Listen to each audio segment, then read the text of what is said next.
creative director, filmmaker, entrepreneur, and most importantly, a father. Hillary Tobe Mokolo. Good morning. My name is Tobe, Hillary Tobe Mokolo. That's one. Hey, you can't play. You can't play when we're talking, okay? After. I was born and raised in Nigeria. I came here when I was about 11. People say like you raised where you went to high school, but I was I would say double because a lot of my fundamentals kind of come from being raised back in Nigeria. And then I grew a lot when I came here because high school was, of course, When did you come to America? when I was 11. I'm 28 now. Oh, so you spent a good chunk of your life in Nigeria. Yeah. What was it like for in sure. Nigeria before you came to America? Way completely different than America. I mean, you see a lot kind of growing up. It's not, there's not a clear class system. Mm-hmm. It's you either got money or you don't, right? We were blessed enough to have like family, especially when you're back home, everything's really family oriented. Yeah. So even if you don't have a lot, things can still feel as comfortable because you have family around you. Not saying that we were as poor or anything. We were okay. Yeah. You know what I'm saying? We were okay. My grandma, she was an entrepreneur. She had one of the, I want to say one of the first, or at least most popular printing presses back in the day. Of course, paper is nothing now. But back in the day, she had one of the biggest printing presses that she was printing a lot of stuff for Nigeria's churches, governments, and stuff like that. But we lived at the top bunk of her building. Mm-hmm. And that was an experience because every day I woke up, it's like I just got to see people work, grinding, all of that. So it's like every day was you go to school, you come back, everything's just around work. My mom's office was literally downstairs. My dad, he traveled to go to work, but everything was about work. Mm-hmm. So it's like I saw that all the time. I saw entrepreneurs. And it's something I didn't realize till I got older, right? When I was growing up, it was about go to school, study, so you can get a good job, that whole thing. But all I saw was people working for themselves. Yeah. So that was my experience kind of growing up in Nigeria. Went to a popular school, Unilag. I think I asked my dad this question a couple years ago. I was like, what was my interests when I was growing up? And he was like, I used to play soccer and draw. Yeah. So it was like, it's funny for me now to kind of see everything that I was interested in kind of play out in my adulthood, right? When I came to the States, nobody really played soccer, so I kind of formed into playing ball, because everybody played ball. So that took over kind of my passion for soccer. And then as far as drawing and stuff like that, I started off by taking photos in this whole journey, right? So I started off as a photographer, and that kind of leaned its way into directing, cinematography, and all of that. So it's like everything that I was or I am was based on my foundation from back home. And I used to love telling stories. I used to tell a lot of stories. When you were in Nigeria, did you know what you were doing as far as a creative then? No. What was the difference, or what did you notice that was different from you coming from Nigeria to America? How did you adjust? It was tough and it was long. It was a long adjustment. When we first moved here, one of the first things... Did y'all come straight to Houston, or did y'all... We had gone around two of my brothers. One was born in Illinois, Chicago. The other one was born in LA. So we kind of moved around a little bit, but we landed in Houston. Right? That was like, my dad was offered an assignment out here, so that's why we came here. So when we came out here, we didn't have a place to live yet. But when we moved here, we didn't have no form of entertainment. So one of the first things that they got us was a radio, low with the headset. And that's all I would do with my days. I'd have that on, listen to the radio, where it was playing music, stories, whatever was going on, and I just draw for like a good year, until I think it was 6 months to a year, we finally, somewhere around there, I might be overshooting it a little bit, but we found our first home. We moved in. Still really didn't have like TV or nothing like that for a long time. You were what, 11? 10? 11, 10, about like from 11 to like 13-ish, around there. The 6th grade? Yeah, I think I was, so coming here, because the education system in Nigeria is so ahead, I was ahead, so they put me in upper classes. I've always been the youngest in my classes. So I always graduated youngest in my class. So I think when I came here, I was like in 6th or 7th grade, I want to say. It was one of the two. At 10? At 11, 12, yeah, around there. So it was like, that was my form of entertainment. It was just kind of the radio and writing stories. But I enjoyed it. So it wasn't like anything that was like, oh. It was second.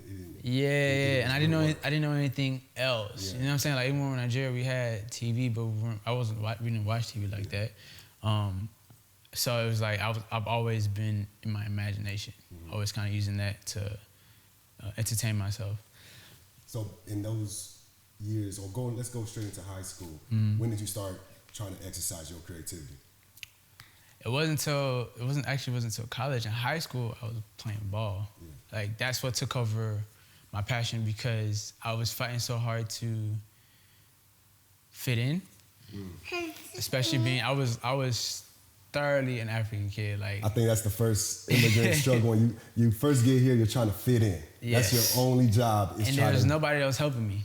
I had to figure it out on my own. My parents couldn't help me, and I was the oldest, so it's like I had to figure it out. You had to figure it out. Exactly. You have to lead the way for your siblings. All right. Exactly.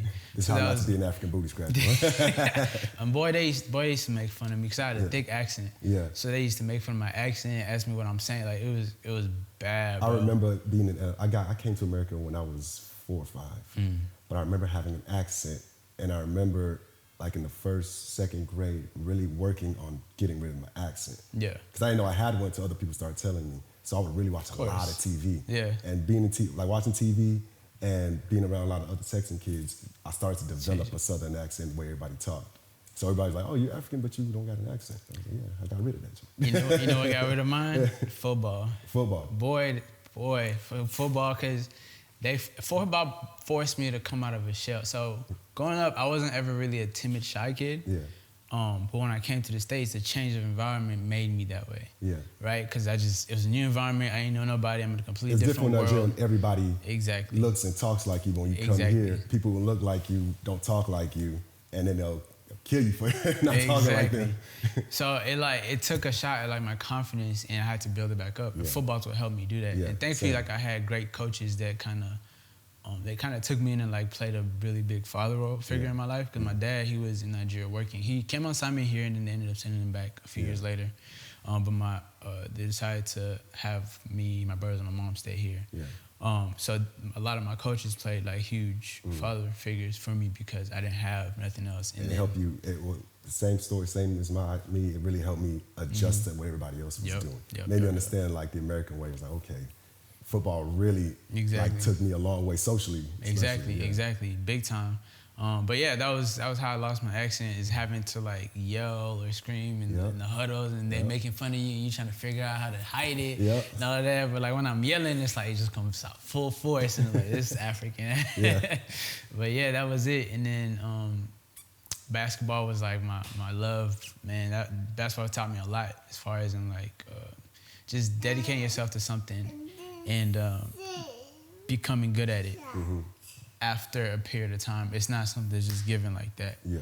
It took years. I started hooping sophomore year in high school, and it wasn't until my senior year where something actually clicked to where it's like all the hard work I put in like made sense. I was able to do what I wanted to do on the court type thing. And then after that, got into college, and I was kind of dabbling. Like I still sketch here and there, but it wasn't like I wasn't in my creative bag. I had kind of forgot about it. Did you see that as a career option, or what were you looking at as a career option? Were you hooping in college? I wasn't hooping in college. I wanted to play ball, but as you know, African parents, it's not a realistic thing. I honestly, I had my coaches, again, my football coaches, like I love them to death because of just how much love they showed me. Like they saw something in me. Yeah. They worked with me, and they were trying to get me into camps, and I was decent. Like I could have went small time, and if I continued to work hard, I could have possibly did something. But it was just not something my parents will want it from me. It wasn't a realistic thing, especially back in the early 2000s. It wasn't until maybe 2010 where it's like, oh, okay. A lot of people. It wasn't something I saw as a career, both in athletics or sports. So I went to school to be an engineer. Started off undergrad, mechanical engineer. Struggled through that, worked a little bit. And then after that... Did you graduate? Yeah, graduated undergrad. After that, I tried to, because I wanted to hoop, so I tried to go, tried some camps and stuff like that, went out there, trying to go on the path of the overseas thing, which is just a whole bunch of camps, playing in these little semi-pro leagues and stuff like that, which I did, which was cool for a time. And then stuff fell out through that, and then I went back to school to get my grad in software. And that's why I was like, man, what do I actually want to do? You know what I'm saying? Like, I just really sat down and was just like, yo, like, what do I actually want to do? What do I actually want to be? That's where the creativity kind of kicked back in. I got to work with artists. That's actually where me and you linked, is through working with him. And that's where I was like, yo, I used to love drawing. I used to love telling stories. And then just picked up a camera and just became like a easier paintbrush or a quicker paintbrush to do that. Yeah. That's I was the same way, where I used to draw, used to write a lot of stories, used to design a lot. And as soon as I picked up a camera, I realized, oh, this is the perfect medium for me to tie everything that I love into one source. So once I was able to do that, a lot of directing and filmmaking came real natural to me. And that's when we first met, I seen the same thing in you, the way you spoke about certain things, the way you seen a landscape of things and was able to put things together quickly. I seen that our brains kind of worked alike. So it makes a lot of sense, the fact that you said you grew up drawing and telling stories, and even going into mechanical engineering, it just shows that you know how to build things from the ground up. You can see things, you can see an empty slate and make it into something that wasn't there before. So once you started getting into filmmaking, how did you start developing your craft? Man, I've never shied away from the work. So, man, YouTube University, honestly, it started off with just YouTubing a lot of things, asking a lot of questions. That's something that, like I said, I came here and I became timid just because of my environment. But once I got comfortable, it was just like, I am who I am. So asking a lot of questions, meeting with people, asking them questions, people I feel like were in a position that I wanted to be in, asking them how did they get there, how do you do this, how do you do that. And then luckily enough, man, and this is kind of like, you know, grace to God, just knowing that you're on your path to do certain things. He puts you in the direction of certain people. Man, there's like with my mentor, now like a really good, close friend of mine. Met him working out of a studio that I was actually interning at as a software engineer, because the owner was a computer science. And I linked with him trying to get into tech, not knowing that he had this guy that was a complete cinematographer whiz, photography whiz, like everything media he was great at. Me and him linked, and literally when we first met, a summer, all we did was shoot that whole summer. All we did was shoot that whole summer, from photos to videos, music videos, early in the morning, late after midnight, like we shot the whole summer. And that took me from like here to like here, quick. And it was natural because I wanted to put the work in. This is what I wanted to do. So I was giving it my all, trying to learn, asking all the questions, like I said, and doing all the things. And that really helped me get to where I am today. And so, right when you started to understand filmmaking more, where do you start seeing yourself? Like, what lane did you start to see yourself? How did you want to identify yourself as a filmmaker? Initially, I wanted to do everything. I thought it was just cool seeing cinematographers that could direct at the same time, edit at the same time, shoot and stuff like that. So I started off like, all right, I'm gonna learn everything. I'm gonna do all the things, which I did. And I think everybody that starts off in anything, you need to learn everything. That way you have an understanding of what you're doing, what you're trying to get, the story you're trying to tell, all of that. So I saw myself doing that. You know, you see the YouTubers, they're just doing all their things, doing everything, all of that. So I thought that was cool. And it wasn't until like later I was like, man, this is a lot. It's a lot to do. It becomes a lot. In the beginning, I thought that's what filmmaking was. Because I didn't go to film school. So I thought, okay, director's supposed to do everything. I didn't know there were these certain positions. PAs, so when I started getting the bigger ACs, sets, grips. I was like, I used to go around trying to do everything, and my PAs, my gaffers, were like, what are you doing? You're supposed to be a director. I was like, I'm helping. That's what I'm supposed to do. I was like, oh no, this is everybody has a position to play. Facts. But the fact that I learned every single job made me so much sharper as a Facts. director because I knew everybody else's job. Facts. That way nobody, just because somebody say, oh, I can't do this so-and-so, yes, you can. Yeah. I know how we can do this because I learned the hard way. Yeah. Like how you said, you understand every single portion of filmmaking. Yeah. So you can clearly communicate your vision now to everybody that's playing a part of the bigger vision. Yeah. If I'm telling you how I want this lit like this, the language I'm using is, I'm not giving you stuff that you have to guess. You clearly can understand what I'm trying to explain to you, what I'm trying to get at.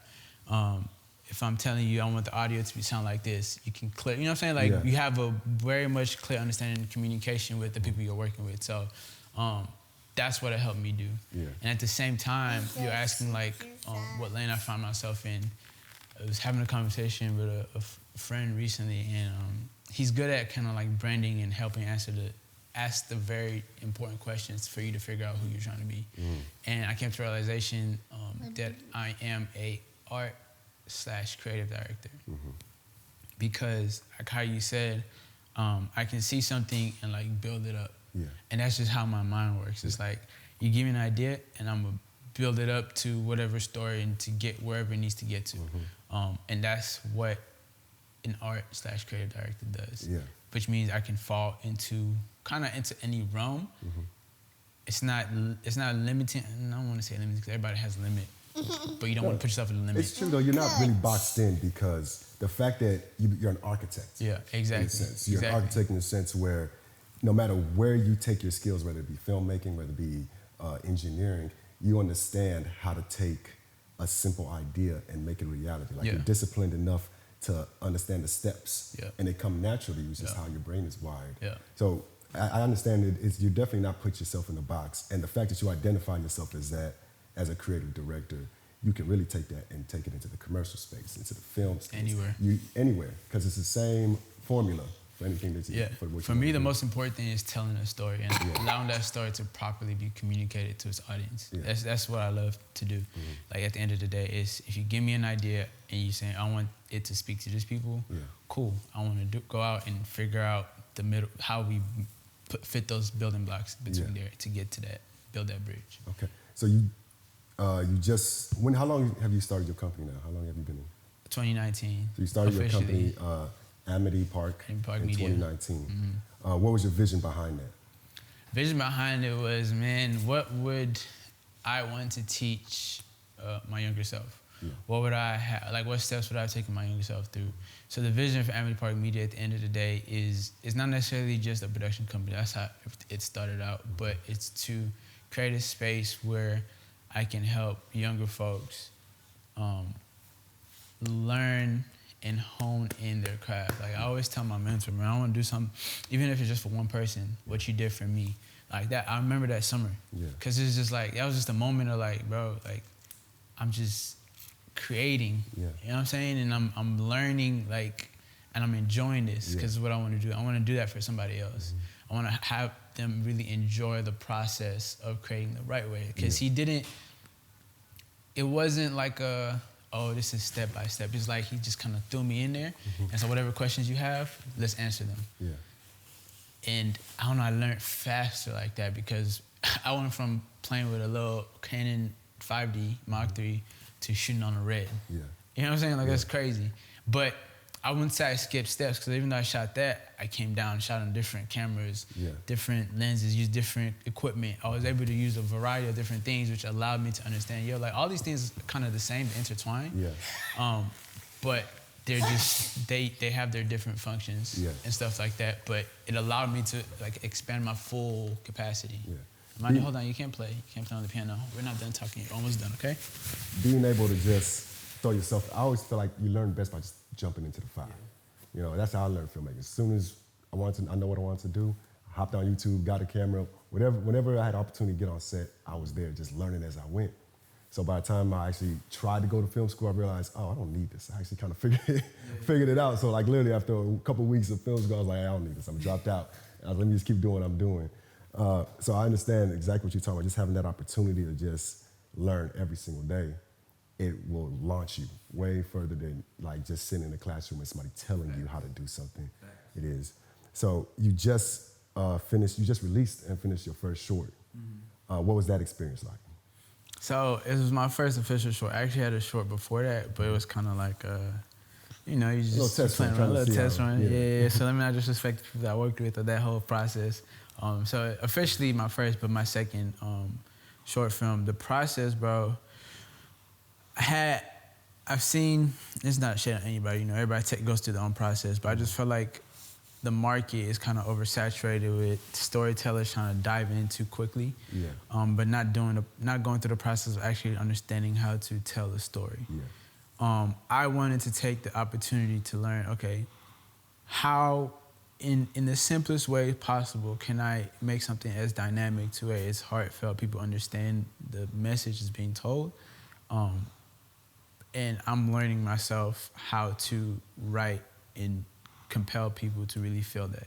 So it was one scene, 2 actors, and the story starts. You start in the middle of the story, right? So I had the idea. It's personal experiences, but try to make it relatable to everybody, because I feel like everybody's stories are kind of similar. It's just told differently. So I try to make it super relatable. Of course, you have to put your personal elements in there for it to really be real.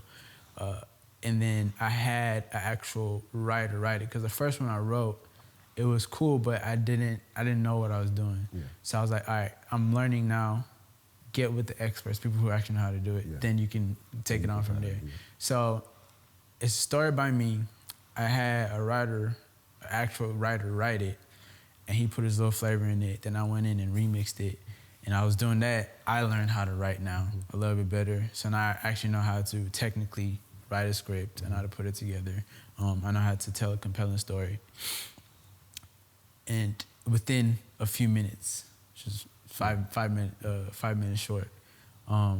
So that whole experience was, and then not only did I do that, I only had 2 actors. I made sure I did readings with them. So I think we did a total of 3 or 4 readings, and they're all like online, because don't want to waste people's time and stuff like that. But I was just trying to take myself through a process of what I feel like the film making process should be. I don't know if it's industry standard. I just know it worked for me. I think when it comes to that, I learned a lot of things I did in filmmaking wasn't industry standard. But it felt right, and it translated right. So when it comes to industry standard, I think it's very opinionated. It's like, hey, did you get the product out that you wanted? Exactly. And that's all that matters at the end of the day. Exactly. So that's what we focused on, was just like, I did some readings with them. We sat through, we went through the script. They were loving it. And when it came to actually shooting, as a director's job, you have to help the actor, invoke those emotions that you're trying to get. And it was my, first stab at it. As you're directing other things like music videos and stuff, you're telling people what to do and how to get this and that.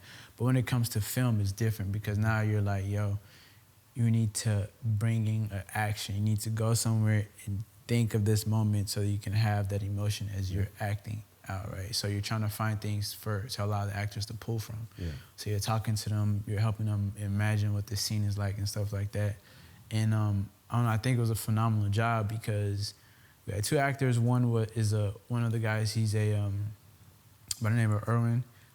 He's a full-fledged, full-time actor. He's been doing it for some years, does theater and all of that, so he was amazing. And then the main guy, this was his first time acting. He did a phenomenal job. And I feel like with everybody that I had helping, from my DP to people helping me kind of do some behind the scenes, and had a little script assistant and stuff like that. Everybody came together. I feel like we put together a very amazing official first product that I'm looking to do at least 3 more of short ones like that to really like hone in on this skill of storytelling before I put out like a full feature. What was your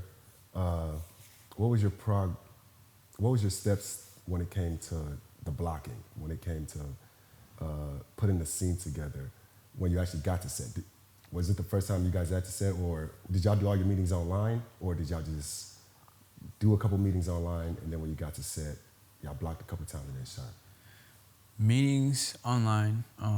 I went around and scouted for location to figure out the best location, and then everything else came together on set. During the meetings online, we had conversations about the emotions and stuff like that we're trying to bring out of the short.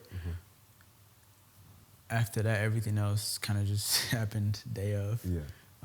So as far as like shot selection and stuff, like I had in my mind, I know it was a car scene. I had in my mind what I wanted to see.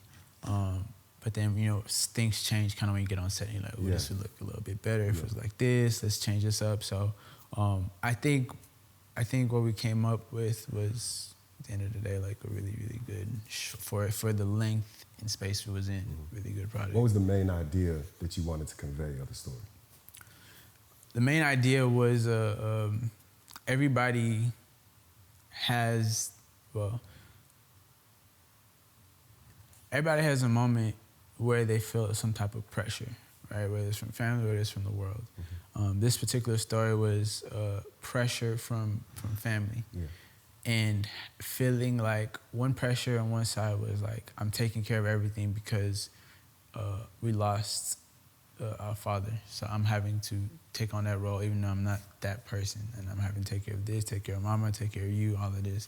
The other side of it is, yo, we're taking on all this pressure so that you succeed. Now he has pressure of having to succeed. He has no room for failure, which is unrealistic. We're humans. That's the only way we succeed is to fail. But he has this pressure of, I can't fail. I have to make all the right decisions. And sometimes I don't know what those right decisions are. I have to, even though I may not feel like going into this so-called profession because I'm talented, I have to do it because y'all sacrifice so much. So it's just taking people through pressures that we can feel as human beings on a day-to-day. And that's really what I wanted to convey, is how like deep that can go and how it can affect kind of relationships. And at the same time, the other part of it was two black males for a reason. And there's this idea that like we don't have healthy conversations. And I don't think that's true. I think it just may not seem healthy to certain people, but it is. And the way I try to depict that is I've had conversations with my brothers, with friends, like close friends. And a lot of times it gets heated. Like it'll get, because like, and it sounds like, I'm not even saying it sounds bad, it is what it is. We're men, so sometimes it can get aggressive. It'll get aggressive and then it'll soften up. So that's what I wanted to show. It got super aggressive, they got heated, they got big, and it softened up at the end. It actually makes us closer. It does. I've gotten to fight with almost all my best friends growing up. Of course, you got to. It all makes us close, and it made us even closer. You got to, bro. You got to. That's how you know, at the end of the day, what that person is capable of. Exactly. Now you know, like, yo, we can get there, but at the end of the day, we're good. You know what I'm saying? Like, we can be good. We know how to come back together. Exactly. You know, you could fight one moment, a couple hours later, we're playing basketball. Exactly. And that's the reality of it. And I just didn't like the narrative of people saying like, oh, that's not healthy, that's not. I'm like, yo, who's to say it's not? You know what I'm saying? Like you said, I've had a lot of situations like that. And to me, it was healthy because like, yo, now I can trust you a lot more. You know what I'm saying? I could trust you. I know you're not finna snake. I've seen that side of you. Exactly. I've seen you at your lowest, at your highest, in the middle. And for you to get there with me, I know that we're close enough to do that. Because a lot of times, if you're not close, you snake them in the back. Absolutely. So if we could get there, I know that I could trust you to an extent. And depending on how deep we go, but I know I could trust you a little bit more. So I wanted to kind of depict that, kind of just like an underlying thing there, but So, in saying that, how has navigating the film industry or navigating entrepreneurship and being a father, being a young father, how were you able to balance the two? Like when you know, oh, okay, I'm about to have a child. How did that change the way you thought about your career as a filmmaker? I had to get it. Like I have to make this happen. It's not, like it was never about me even before her, but even more so now, it's not about me. It's like, and I always say it's like you have to be selfish to be selfless, right? Absolutely. Like I have to do certain things that may seem selfish today, but it's for a reason, right? It's because I have to go do this at this time. we only have a finite opportunities to get to where we want to get to. Absolutely. And doors don't stay open forever. Yeah. And right now is really the biggest time in my life that a lot of these doors are opening that I have to go through them, which may mean like I'm not necessarily at home all the time. Yeah. But it's because I have to ensure that her future is secure. You know what I'm saying? At the end of the day, like family future is secure. And yeah, it's tough and it's rough. Like shout out to mother of Armani here. It's fast asleep. And when it comes to the future of yourself as an entrepreneur and when it comes to your company, where do you see yourself? Where do you see both yourself and your company growing? Man, like I said, I want the company to be a space where the youth can come and grow within their creativity, whatever that is. I want to help them expand and understand what it is that they're trying to do creatively and give them a platform, give them a space for a summer, you know what I'm saying, go crazy. And what about yourself? When it comes to yourself as a filmmaker, where do you see yourself in the next year or a couple months? We won't say year, maybe say a couple months. Yeah. For myself, man, I'm trying to hone in and really show proof. I know that I have the talents and I have the skills. I've proven that. But now it's more so I honing in what lanes, what direction am I gonna do this in? Yeah. That comes from the people I pick to work with.